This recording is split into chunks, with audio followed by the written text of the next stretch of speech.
Welcome to Along the Way. I'm John Matarazzo, your host and fellow traveler. Thank you for joining me along my way as I try to become more like Jesus every day. For this episode, I want to share with you a few of my takeaways from the year 2020. And that has been a very interesting year, as everyone can attest to it. For the last couple weeks, I have been going through my journals. I journal on a daily basis, and every morning I set goals for the day, and at the end of the day I journal and I track what I've accomplished and what are the things that has happened. And I want to share some of those things that I have taken away this year with you. Even though this is the first episode of 2021, I feel that it's important to be able to just look back and see what God has done. For most people, their year starts on January 1st. My year starts on January 2nd because that's my birthday, and that's the day that every year on my birthday, I ask God to give me a verse for that next year. And once I have that verse, I stand on that, I pray through it, I try to memorize it, I put it on the background of my phone, I put it in as many places as possible so that it becomes something that is on the forefront of my mind. For 2020, that verse was Proverbs 3, 5, and 6. Trust in the Lord with all your heart, and lean not on your own understanding. In all your ways acknowledge him, and he will direct your paths. Some translations actually say he will make your paths straight. You know, I really like that verse, and it has been something that I've known for a very long time. I've memorized that from the time that I was a child. But this year, I was blessed with having one of my guests on Along the Way, retired Major General Bob Dees. And he said something that I was able to apply to that verse. He said that you fall the way that you lean. And that is something that has really stuck with me this year. You fall the way that you lean. And there's a lot of times where I've felt myself falling, and it's because I realized that I wasn't leaning on the Lord. I was leaning on my own understanding. I was leaning on just the situations around me or my own strength, whatever it might be. If you lean on those things, then you're going to fall on those things as well. But if you lean on God, you're going to fall on him. I'm not sure if you've ever had this happen to you, but it's happened to me, where you're standing and you put all your weight on one leg. You just kind of shift from one leg to the other, but somebody might come up behind you and play a practical joke on you, and they'll just hit the back of your knee a little bit and cause you to fall down. And I find that that's really interesting because even though they're just playing a joke, they're attacking the thing that is actually bringing you stability and holding you up. You know, as we fall on Jesus, as we fall on him, that's the best place that we could ever fall. And I'm learning that more and more and more, that that's what I need to do. You know, the 2020 has been very stressful, it's been very interesting to say the least. And I've had some really great opportunities, but there's also been some really difficult times. And as everybody's gone through this whole coronavirus thing, it has affected everybody. And I don't think there's one person on this planet that hasn't been affected by it. You know, at the beginning of the year, I had some great goals in mind, and I wanted to read a lot of books. I wanted to go to the gym. In some areas of my life, the goals that I set, I achieved, and I did pretty well. In other areas, not so much. COVID restrictions definitely caused some issues with that. And in several places, I was able to pivot and do something different. But there's still some things that I know that I need to reassess and try to work on for this next coming year. At the beginning of the year, I wanted to train to run a 5K in under 30 minutes. I joined a gym, and I went several times a week before the coronavirus hit. At the beginning of the year, I sometimes do a 21-day fast. In 2020, I did a liquid fast for those 21 days. And it's a season where I set aside time with God. I give up food preparation, food cleanup, all those extra things that are also associated with food, just to use that time to read the Bible, to spend more time in his presence, to pray. And it's always a time for me that I definitely feel closer to God.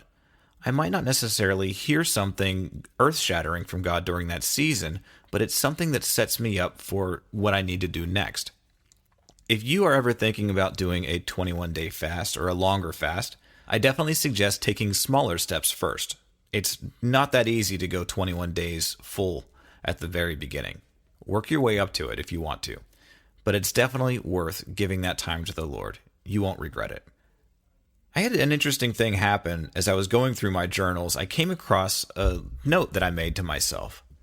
I had some work done to my car, and after I got my car back from the mechanic, there was this sound that I just could not figure out where it was coming from. And it was a knocking. It sounded like it was in my dashboard. I could not figure it out what it was at all. And I was going crazy. I took my glove box out and went through everything there. I looked everywhere that I possibly could. And then finally, I asked my dad for some help.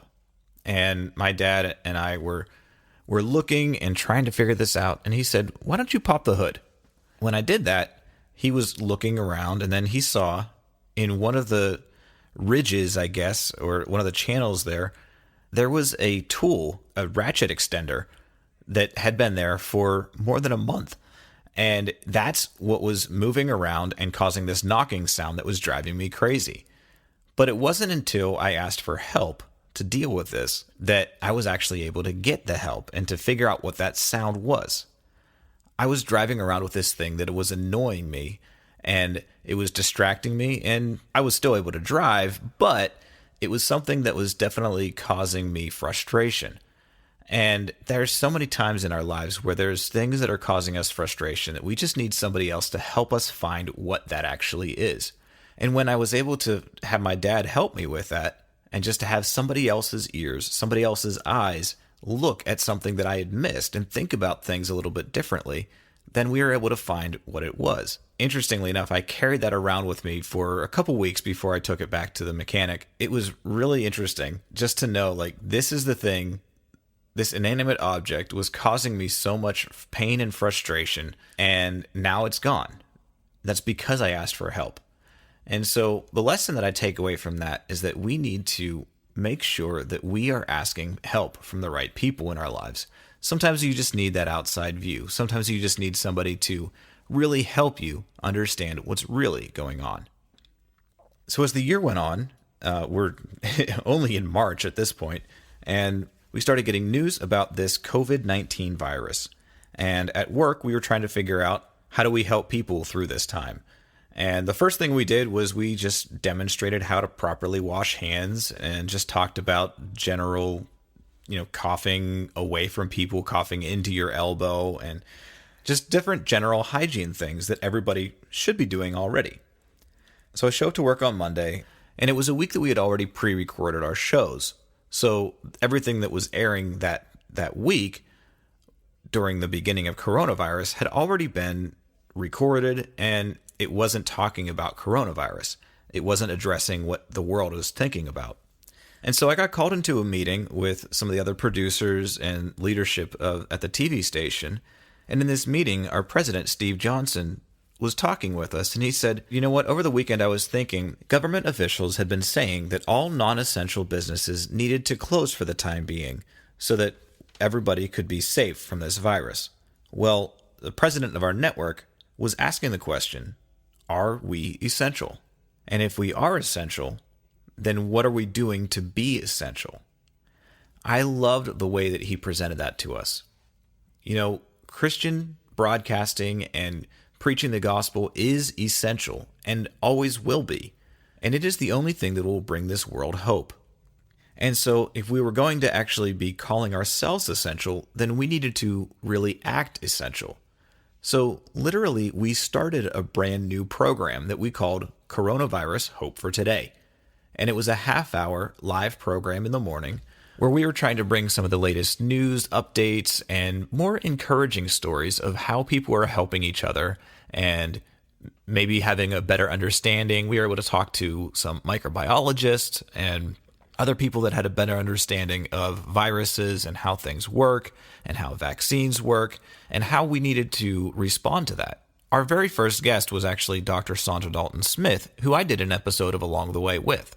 It was called Sacred Rest, and it's something that I think is very important. She is a practicing licensed medical doctor, and we wanted to get her advice about what is going on and how we can react. Mental health is something very important, and that's why I think that her book, Sacred Rest, is one of the most important books that I read in 2018. Interestingly enough, The day that we started the new Coronavirus Hope for Today show was also the 2-year anniversary of my car accident, where on St. Patrick's Day of 2018, a drunk driver crossed the center line and hit me head on. I was physically okay for the most part from that accident, but I had a concussion, and the fallout from that lasted the remainder of the year, and honestly, it still affects me today some.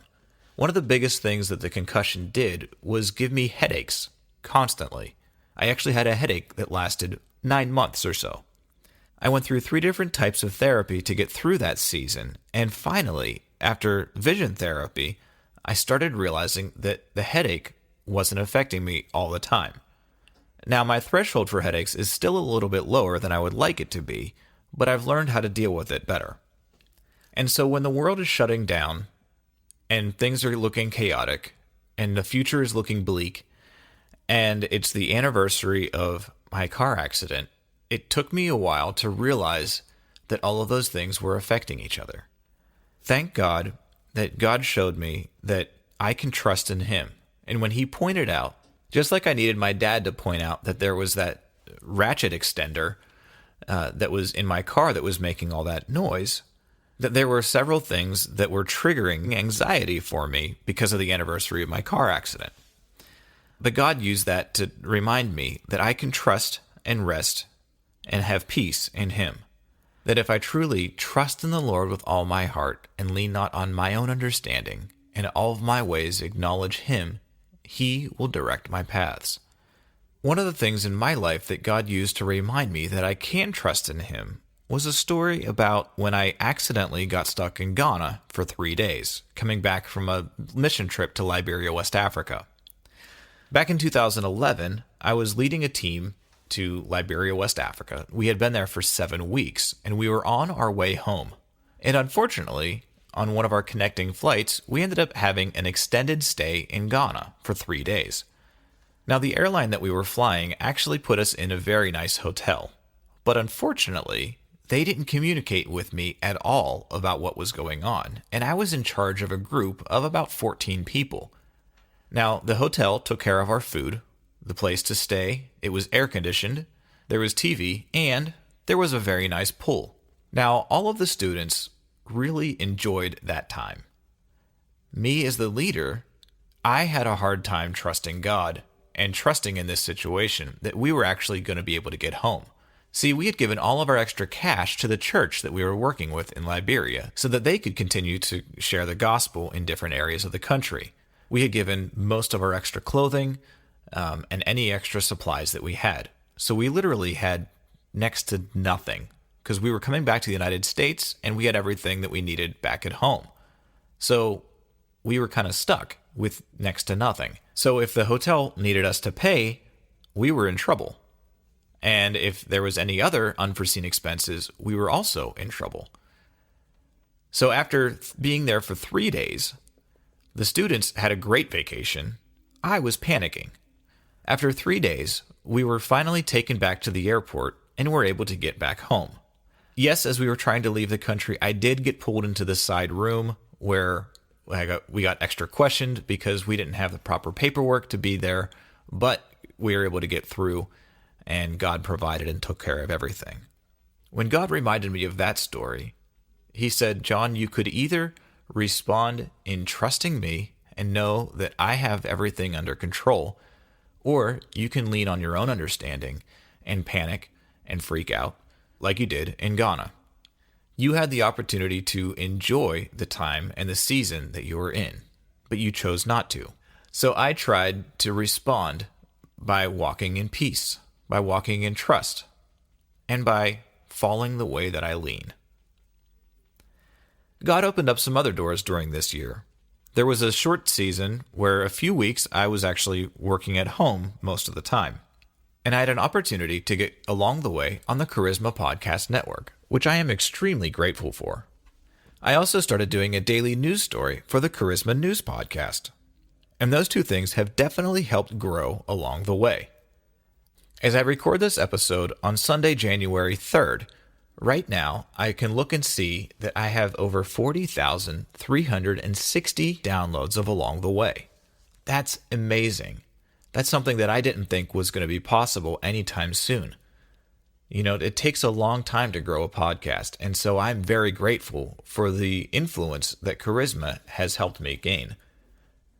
Along the Way has now reached 164 countries, and I've even received messages from people in other nations just telling me how much they appreciate Along the Way, and asking, when's the next episode coming out? I received an email from somebody in Dubai. I also got to know an actor who was traveling through Europe with a Christian play company. With coronavirus affecting everyone, it was something that I knew that I needed to address in my podcast Along the Way. So I decided to start doing some quarantine checkups, where I would reconnect with some of the guests from previous episodes, anybody that was available, and just do a short 10 to 15 minute checkup with them to see how they were doing and what God was teaching them during this difficult time.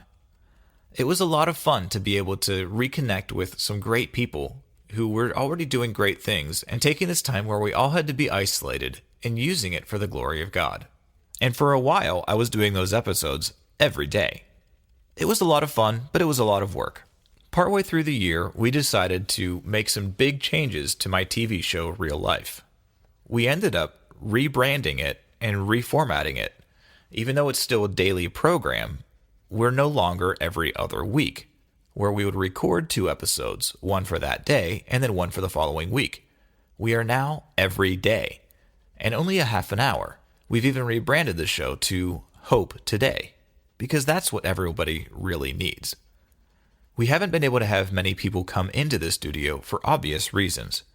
So in addition to how I would normally produce a TV show, I have had to add to my daily routine Skyping with the guest for tomorrow's show, just to make sure that all of the technical things are working properly. The microphone, the lighting, the connection, just to make sure that everything works for whenever we're live the next day. It's always very interesting whenever you're dealing with live TV and technology. There's so much that can go wrong. But by the grace of God, most of the time, things go very well. So even though we haven't been able to have people in studio with us, there has still been a blessing that I've been able to connect with a lot of great people over the internet. Throughout the year, I had 1 or 2 times where I thought that I might have coronavirus myself. I got tested the first time in July, and thank God I didn't have it, but I still took the precautions needed. Later on in the year, in November, my family members got it, and even though I never tested positive myself, I still had to be in quarantine for 4 weeks. It was a very difficult time.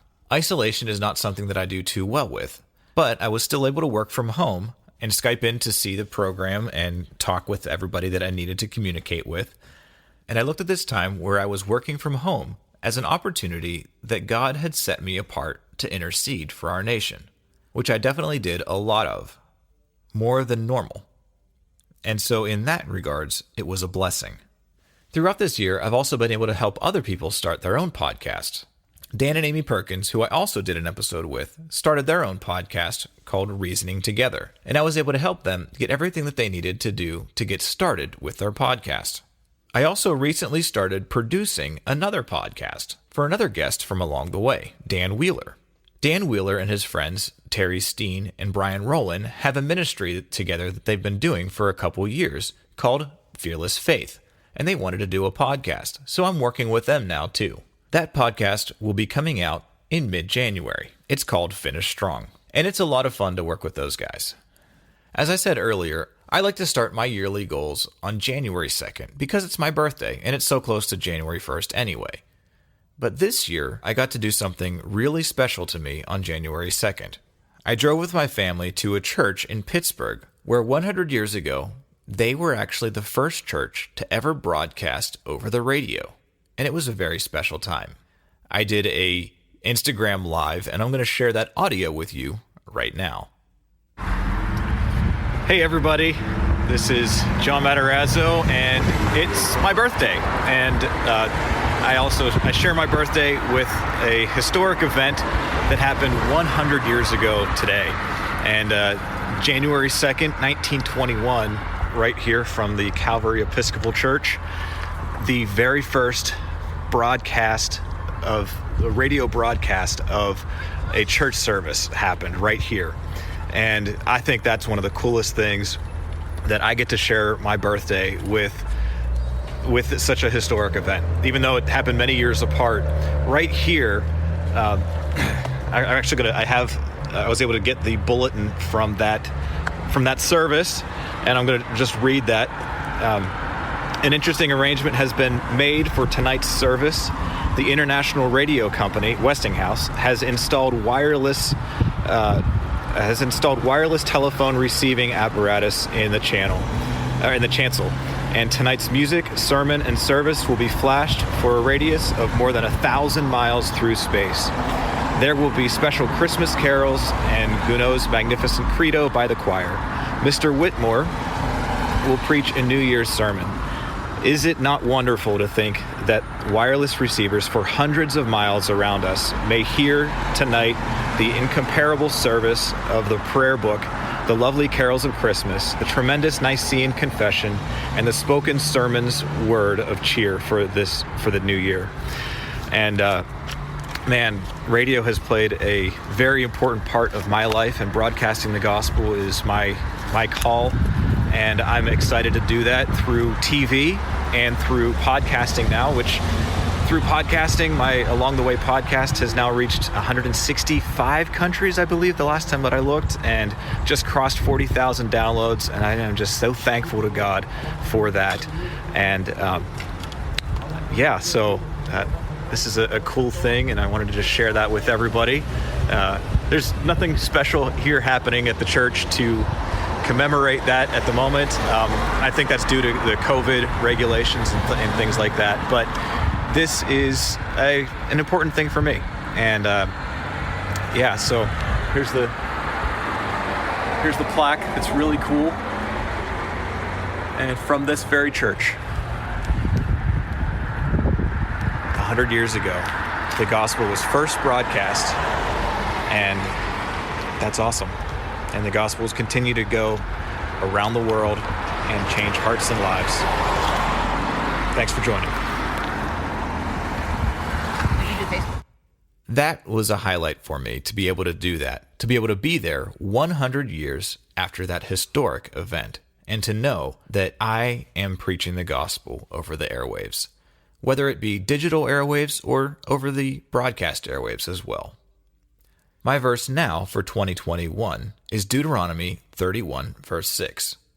So be strong and courageous. Do not be afraid and do not panic before them. For the Lord your God will personally go ahead of you and with you. He will neither leave you nor abandon you. That is the word that I am standing on for this year, and I hope that it encourages you too. Thank you for listening to some of my takeaways from the year 2020. There's a lot more that I've learned, but I feel like you've listened to enough of me talking. I will be getting back to regular interview episodes coming up shortly. But I want to thank you for listening to Along the Way. I hope that you like what you hear and that you subscribe. Feel free to connect with me online as well. All of my socials and contact links are in the show notes, and you can check out all of my episodes at my website, alongtheway.media. You can join my email list to stay updated along the way. I also have a Patreon page if you want to help me to continue to put out these Along the Way episodes. If you'd like to become a Patreon, simply go to patreon.com/alongtheway and select the level. The link to become a Patreon supporter is in my show notes. If you've enjoyed joining me along my way, please share this episode with a friend who you think will be encouraged by this podcast. Also, please rate and review Along the Way on iTunes. That helps more people discover Along the Way. And you can subscribe to this podcast wherever you're listening. You can find me on Facebook, Instagram, and at my website, alongtheway.media. I hope that you've enjoyed this part of my journey, and may you realize when Jesus is walking with you along your way. Along the Way is honored to be part of the Charisma Podcast Network. You can find tons of spirit-filled content from their vast catalog of podcasts, including my Monday through Friday news stories for the Charisma News Podcast. Go to cpnshows.com to see the full list and latest episodes.